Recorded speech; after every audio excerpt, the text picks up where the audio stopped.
மறைந்த மூத்த ஐஏஎஸ் அதிகாரி பியூலா வெங்கடேசனின் உடலுக்கு முதலமைச்சர் மு.க.ஸ்டாலின் அஞ்சலி செலுத்துகிறார். இது பற்றிய தகவல்களை தருவதற்காக செய்தியாளர் குணசேகரன் இணைகிறார். குணசேகரன், விவரங்கள். மறைந்த மூத்த ஐஏஎஸ் அதிகாரி பியூலா வெங்கடேஷ் நேற்றே மாலை காலமாகியிருந்தார்.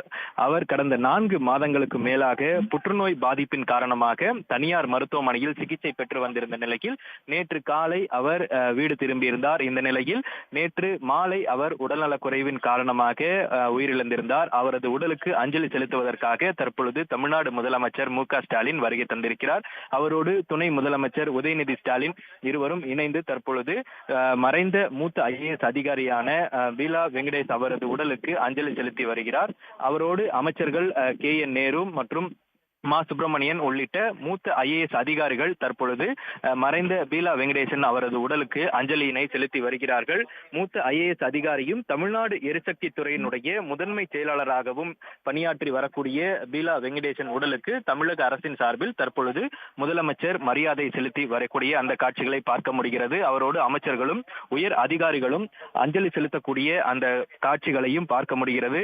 நேற்று மாலை உயிரிழந்திருந்த நிலையில் நேற்று முதலமைச்சர் அறிக்கையினையும் வெளியிட்டிருந்தார். முதலமைச்சர் அவரது இரங்கல் அறிக்கையில் மருத்துவரான பியூலா வெங்கடேசன் அவர்கள் இந்திய ஆட்சி பணிக்கு தேர்வாகி பல்வேறு முக்கிய துறைகளில் செயலாற்றியவராகவும், அதே போன்று கொரோனா பெருந்தொற்று காலத்தில் சவால் மிகுந்த மருத்துவத்துறையை செயலாற்றியவரும், அதே போன்று பல பெரும் பொறுப்புகளில் பணியாற்றக்கூடிய வாய்ப்பை பெற்றிருந்தவர் மறைந்திருப்பது வேதனைக்குரியதாகவும், அவரது குடும்பத்தினர், அவரை இழந்து வாடக்கூடிய அவரது குடும்பத்தினருக்கும் அவரது நண்பர்களுக்கும் எனது ஆழ்ந்த இரங்கலை தெரிவிப்பதாகவும் நேற்றைய தினம் முதலமைச்சர் அறிக்கையின் வாயிலாக இரங்கல் செய்தியினை வெளியிட்டிருந்தார்.